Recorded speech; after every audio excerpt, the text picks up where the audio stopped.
बड़बड़ाती जिठानी। सिम्मी की शादी एक जॉइंट फैमिली में होती है जहां उसके पति राकेश के चाचा चाची भी साथ रहते थे। उनकी बहू मेघा सिम्मी की जिठानी लगती थी। अरे मेघा, राकेश आ गया है, उसका खाना लगा दे बेटा। हाँ माँ, बस वो चेंज कर ले, मैं खाना लगा दूंगी। सबके कमरे में जाने के बाद सिम्मी और राकेश साथ खाना खाते हैं, जिसे देखकर मेघा को जलन होने लगती है। अरे सिम्मी, हमारे घर में पति के साथ खाना खाने का रिवाज नहीं है, तुम्हें राकेश ने बताया नहीं क्या? सिम्मी मुस्कुराकर वहां से चली जाती है कि मेघा सिम्मी की सास के पास जाती है। अरे चाची जी, राकेश भैया तो सीधे हैं, कछु नहीं बोलते, कछु नहीं समझते, लेकिन आप तो सयानी है ना। अब देखिए, साथ बैठकर खाती है भैया के, कुछ झूठा मीठा उसका भैया के पेट में चला जाए तो सिम्मी को तो पाप लगेगा ना, पाप। सिम्मी मेघा की बात सुन लेती है लेकिन कुछ नहीं बोलती। अगले दिन, सिम्मी, मैं मुंबई जा रहा हूँ, तुमको चलना है तो साथ चलो। मेघा राकेश की बात सुनती है और सीधे सिम्मी की सास के पास जाती है। अरे चाची, अरे चाची। अरे मेघा, क्या हो गया? बहुत परेशान लग रही है, सब ठीक तो है ना? अरे नहीं ना चाची, कैसा ठीक है? राकेश भैया मुंबई जा रहे हैं, आप तो जानती हैं कितने सीधे हैं, इतनी दूर जा रहे हैं, कहीं कुछ हो न जाए। अरे नहीं नहीं, मैं नहीं जाने दूंगी उसे। अरे सिम्मी, पता चला है कि राकेश मुंबई जा रहा है। ना बेटा ना, वो नहीं जा सकता। अरे माँ, उन्हें ऑफिस के काम से जाना था, लेकिन आपको तो पता है ना, उन्हीं दिनों मेरे मायके में शादी है, तो वो अपनी जगह किसी और को भेज रहे हैं। अच्छा अच्छा, तो फिर ठीक है।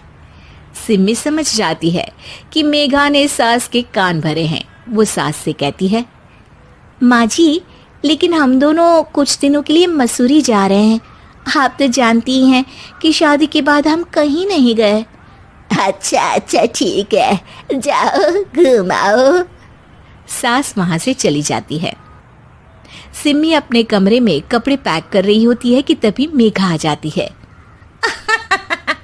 अरे गर्मी में सर्दी के कपड़े काहे पैक कर रही हो?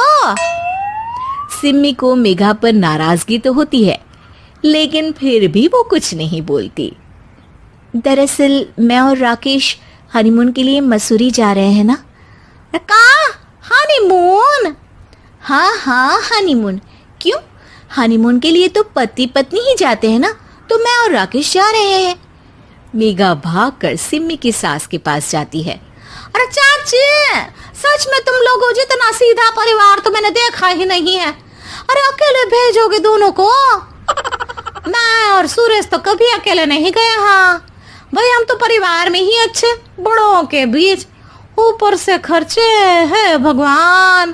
अरे चाची, पहाड़ी इलाका है, कुछ हो गया तो? सास सीधी सिम्मी को बुलाती है, लेकिन सिम्मी तो वहीं सास के कमरे के बाहर ही खड़ी थी। बस मेघा दीदी, आपसे यही उम्मीद थी। अरे बड़ी हूँ, घर के कायदे कानून तो मैं ही बताऊंगी ना। अरे तो अपने घर में रखिए ना सारे कायदे कानून। आपकी सास खुद खाना बनाती है, क्योंकि आप यहाँ आकर मेरी सास के कान भरती हैं।